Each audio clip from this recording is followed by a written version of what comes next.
നിന്റെ പേരനെ വിളിക്കണോ? മാരുന്നൊക്കെ പറഞ്ഞിട്ട് ഓരോ കുട്ടിച്ചാത്തന്മാരുണ്ടാവും. അതന്നെ ജിന്ന്.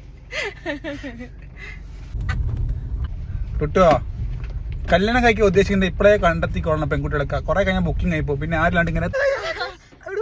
കണ്ടില്ലേ, ഇതുപോലെ നല്ല ഉപദേശം മാമൻ കൊടുത്തിട്ട് അതിനെ ഉപദ്രവിക്കുകയാണോ ചെയ്യേണ്ടത്? ഇതെല്ലാം ഓർത്ത് ഭാവിയിൽ ഒരു പെണ്ണ് കിട്ടാതെ അലയുമ്പോൾ മാമന്റെ വാക്കുകൾ ഓർത്ത് ദുഃഖിക്കുന്ന കാലം വിദൂരമല്ല. മാമന്റെ വാക്കിന് വില കൊടുക്കാത്ത അവനെ വെള്ളക്കെട്ടിൽ ഇറക്കിയിട്ടതിന് ശേഷം നേരെ ഭാര്യ വീട്ടിലേക്ക്. അളിയൻ ഇന്നലെ പിടിച്ച വലിയ വാലത്തൻ മീനുണ്ട്, അതിനെടുത്ത് കൊണ്ടുവന്ന് പൊരിക്കണം.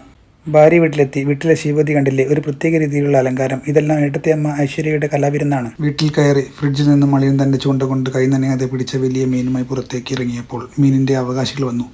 ഇതാണ് സ്ഥിരമായി അളിയൻ കൊണ്ടുവരുന്ന മീനിനെല്ലാം നിഷ്കരണം തിന്നുന്ന ഹുഡിബാപ്പിയെ പോലെ വന്നു കയറിയ ഐശ്വര്യത്തിന്റെ നിറകുടമായ ഏട്ടത്തിയമ്മ. ഇത് കിട്ടുന്ന മീനെല്ലാം ദാനം ചെയ്യുന്ന മീൻപിടുത്തം ഹോബിയായി കൊണ്ട് നടക്കുന്ന അളിയൻ.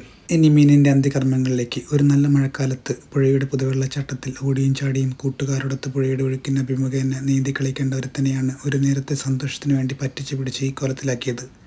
ഇതെല്ലാം ഓർത്തുകൊണ്ട് ഒരുപാട് സങ്കടത്തോടെ നല്ലോണം വൃത്തിയായി അവനെ കഴുകി. എന്തായാലും കൊന്നു. ഇനി ഇവന് ഒരു കുറവും വരാത്ത രീതിയിൽ ആത്മശാന്തി കൊടുക്കണം.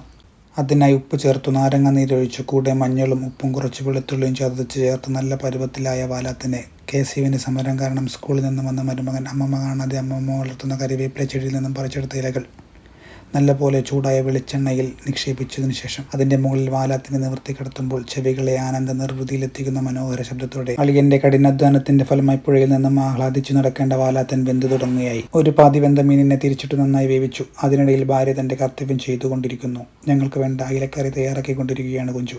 അങ്ങനെ അവസാനം അളിയൻ കൊന്ന പാവത്തിന്റെ പാവം തിന്നു തീർക്കുമ്പോൾ എൻ്റെ മരുമകൻ കാലുകൊണ്ട് ചവിട്ടിയിട്ട് പറയുകയാണ്, പാവം മുഴുവനായിട്ട് മാമൻ തീർക്കണ്ട, പാവം തീർക്കാൻ ഞാൻ ഇവിടെ റെഡിയാണെന്ന്. അളിയൻ കൊന്ന പാവം മത്സരിച്ച് ഞങ്ങൾ തിന്നു തീർക്കുന്നതിനോടൊപ്പം വാലാത്തന് ആത്മശാന്തി കിട്ടുമെന്ന പ്രതീക്ഷയോടെ തൽക്കാലം ഞാൻ ഇവിടെ വാങ്ങുന്നു.